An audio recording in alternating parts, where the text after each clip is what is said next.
விஜய் அவமானப்பட வேண்டியிருக்கும், அசிங்கப்பட வேண்டியிருக்குங்கிறத நான் தெளிவாகவே இந்த பேட்டி மூலமாக சொல்கிறேன். விஜய் வந்து எம்ஜிஆர் படத்தையும் அண்ணா படத்தையும் வச்சு விளம்பரம் போட்டிருந்தார்.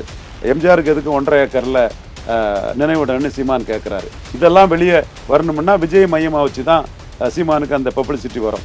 இப்பவும் எம்ஜிஆரை பற்றி விஜய் பேசினா எம்ஜிஆர் ஊழல்வாதி, எம்ஜிஆர் தமிழ்நாட்டில் ஊழல் மாநிலமாட்ட ஆக்குனாருன்னு சீமான் உடனே பதிலடி கொடுப்பாரு.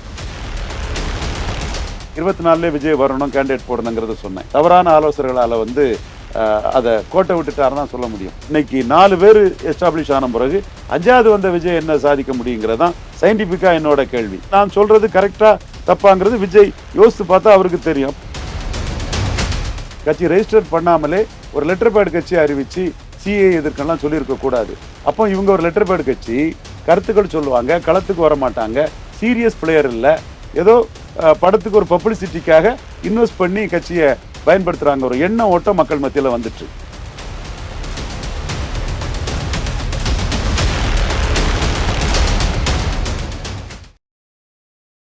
விஜய் அவர்கள் கிட்ட ஆலோசகராவோ இல்ல மூத்த நிர்வாகியாவோ யாருமே கூட இல்ல. இது வந்து தாவேகாக்கு பின்னடைவா இருக்குமா இல்ல எப்படி? தாவேகா கரெக்டா போயிருக்கணும்னா 2024 வந்து அவங்க ரெஜிஸ்டர் பண்ணி கட்சி கேண்டிடேட் போட்டிருக்கணும் 39 தொகுதியில். அப்படி போடாதவங்க கட்சி ரெஜிஸ்டர் பண்ணாமலே ஒரு லெட்டர் பேட் கட்சி அறிவிச்சு சிஏ எதிர்க்கலாம் சொல்லியிருக்க கூடாது. அப்போ இவங்க ஒரு லெட்டர் பேட் கட்சி, கருத்துக்கள் சொல்லுவாங்க, களத்துக்கு வர மாட்டாங்க, சீரியஸ் பிளேயர் இல்லை, ஏதோ படத்துக்கு ஒரு பப்ளிசிட்டிக்காக இன்வெஸ்ட் பண்ணி கட்சியை பயன்படுத்துறாங்க. ஒரு எண்ண ஓட்டம் மக்கள் மத்தியில் வந்துட்டு. அதாவது கமலஹாசனும் தினகரனும் 2019 மக்களவை தேர்தலுக்கு பிறகு அவங்க சீரியஸ் பிளேயராட்டே இல்லை. அவங்க வெள்ளூர் இடைத்தேர்தல் நிற்கல, ஆம்பூர் வாணியம்பாடி இடைத்தேர்தல் நிற்கல, விக்கிரவாண்டி நாங்குநேர் இடைத்தேர்தல் நிற்கல. அப்போ இவங்க சீரியஸ் பொலிட்டிஷியன் இல்லைங்கிற ஒரு எண்ண ஓட்டம் மக்கள் மத்தியில் வருது. அதே மாதிரிப்பட்ட ஒரு எண்ண ஓட்டம் தான் விஜய் வந்து சீரியஸான ஒரு பொலிட்டிஷியன் இல்லை. கட்சி ரெஜிஸ்டர் பண்ணதுக்கு முன்னாடியே கட்சி பேர் அனௌன்ஸ் பண்ணாரு. 39 மக்களவை தேர்தலில் கேண்டிடேட் போடலை, விக்கிரவாண்டியில் கேண்டிடேட் போடலை, உள்ளாட்சியில் நிற்க மாட்டேங்கிறாரு. அவர் அமைப்பாக இருக்கும்போதே உள்ளாட்சி தேர்தலில் கேண்டிடேட் போட்டவர் கட்சியாக ரெஜிஸ்டர் பண்ண பிறகு நிற்க மாட்டான்னு சொல்லும்போது அவர் சீரியஸான ஒரு லீடர் தானான்னு மக்கள் மத்தியில் இவர் கமலஹாசன் தினகரன் மாதிரி தான் இருக்காரு, சீரியஸா இல்லைங்கிற எண்ண ஓட்டம் தாவேகா மேல மக்கள் மத்தியில் விழுந்திருக்கு. ஆனா இப்ப அவரு ரீசெண்டா வந்து மத்த கட்சியில இருக்க மூத்த உறுப்பினர்கள் கிட்ட பேச்சுவார்த்தை நடத்துறதா பேசப்படுது இல்லையா? அந்த வகையில செஞ்சி ராமச்சந்திரன் அவர்கள், அப்புறமா ஐபிஎஸ் ரவி அவர்கள், அது தொடர்ந்து உங்க பேரை கூட சிலர் சொல்றாங்க. நீங்க அதுக்கெல்லாம் என்ன பதில் சொல்றீங்க சார்? என் பேர் அங்கே இடமே இல்லை, அது ரூல் அவுட் பண்ணிடலாம். அவர் பேச்சுவார்த்தை நடத்துறாருங்கிறது வந்து குஷ்பு கிட்ட பேச்சுவார்த்தை நடத்துறாரு, ரோஜா கிட்ட பேச்சுவார்த்தை நடத்துறாரு, நமிதா கிட்ட பேச்சுவார்த்தை நடத்துறாரு, இது செஞ்சி ராமச்சந்திரன் அண்ணன்கிட்ட பேச்சுவார்த்தை நடத்துறாரு, இப்படி முன்னாள் அமைச்சர்கள்ட்ட பேச்சுவார்த்தை நடத்துறாரு. இப்படி பத்திரிகைகள் அவரை பற்றி செய்திகள் வந்துகிட்டே இருக்கே தவிர அது நடைமுறை சாத்தியமா எதுவுமே இருந்த மாதிரி இல்லை. என்னை பற்றிய அந்த செய்தி துளி அளவும் உண்மை இல்லை. அது நான் அவர் வந்து 2024 வரணும்னு ஆசைப்பட்டேன். அது நான் வெளிப்படையாகவே சொன்னேன். 24 அவர் வந்திருந்தா அவருக்கு ஒரு நல்ல களம் அது. ஏன்னா அதிமுக பிளவுபட்டு இருந்த அந்த இதில் அதை அவர் ஸ்கோர் பண்ணியிருக்கலாம். இப்போ 24 ஸ்டாலின் 3வது தடவை வெற்றி பெற்றிருக்கிறாரு.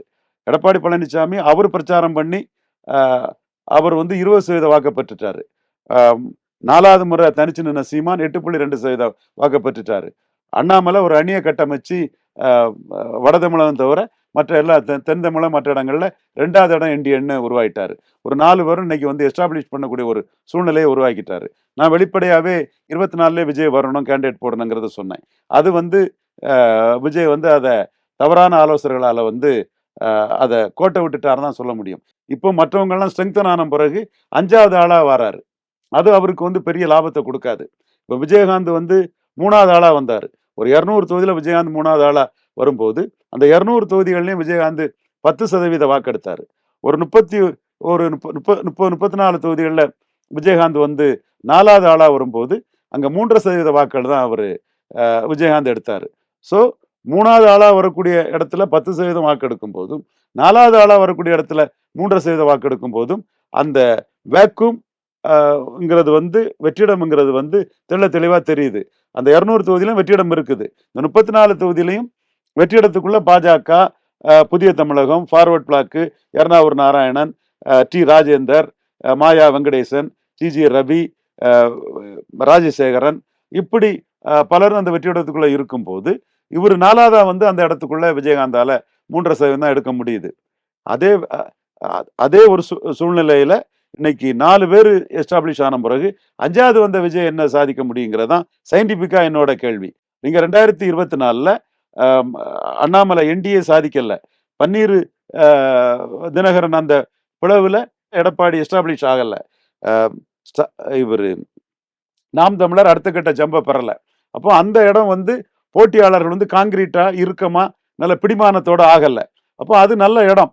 இப்போ போட்டியாளர்கள் 4 வரையும் பிடிமானமா இறுக்கமாட்டு ஸ்ட்ரெங்தனாக விட்டுக்கிட்டு காங்கிரீட் ஆன பிறகு இப்போ நீங்க அதை மிதிச்சீங்கன்னா கஷ்டமா இருக்கும் உங்களுக்கு.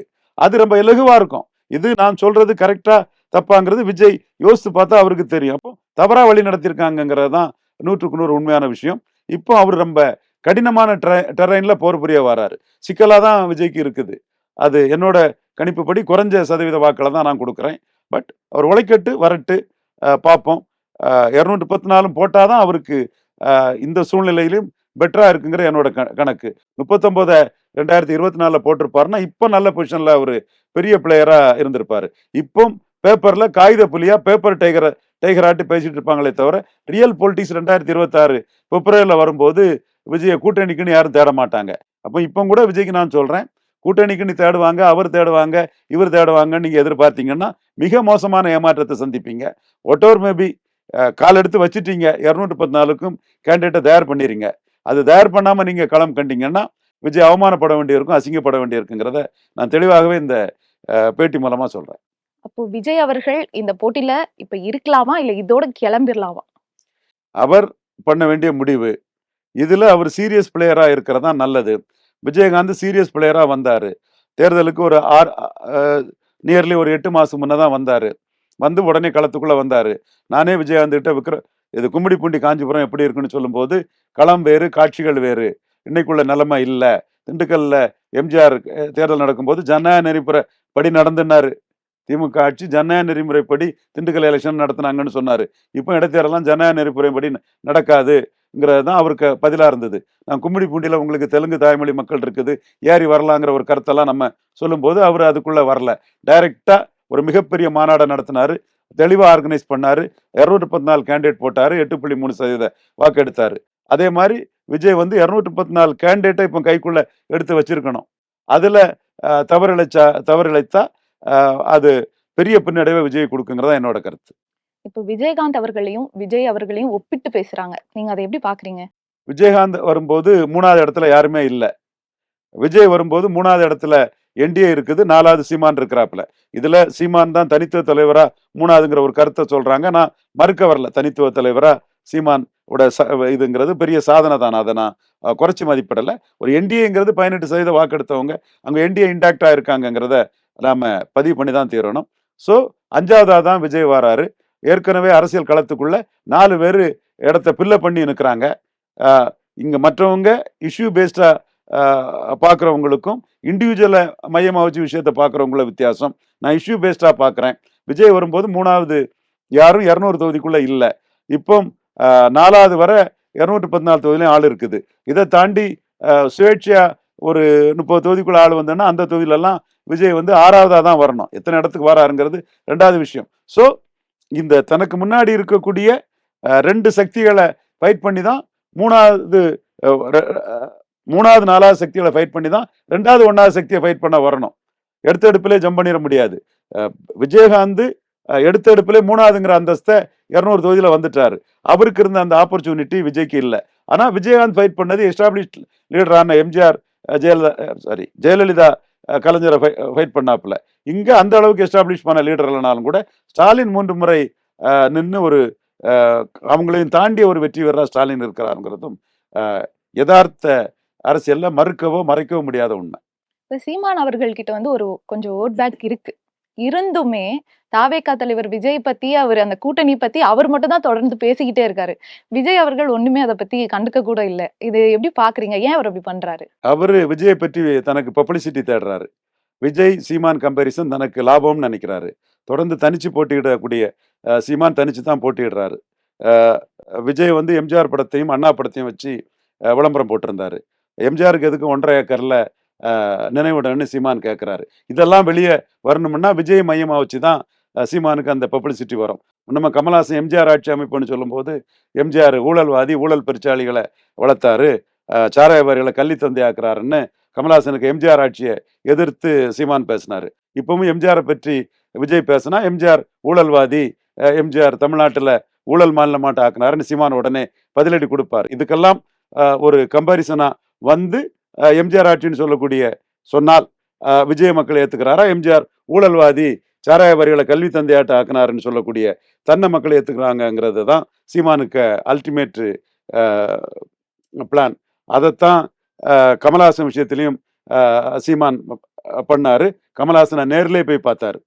நேர்ல போய் பார்த்த சீமான் தான் கமலஹாசனோட இன்னைக்கு 8.2% வாக்குல வந்திருக்காரு. விஜய் தாக்கு பிடிக்க மாட்டாரு, தேர மாட்டாரு, குழப்பமான ஒரு அரசியலை பேசுவாரு. நம்ம தெளிவான ஒரு அரசியலை போல்டா பேசும்போது சீமான் போல்டா பேசுவாரு. விஜய் சினிமாவுக்கு தான் லாய்க்கு, அரசியல்ல குழப்பமானவருங்கிறது மக்கள் முடிவெடுப்பாங்க. அந்த வகையில் விஜய்க்கு ஒரு பப்ளிசிட்டி கொடுத்தா நம்மளோட அரசியல் லீடர்ஷிப்புக்கு ஒரு பப்ளிசிட்டின்னு சீமான் வந்து ரொம்ப கால்குலேட்டிவாக தான் அதை கொண்டு போறாரு. 26 தேர்தல் முடிவு தான் அதை நமக்கு உணர்த்தும்.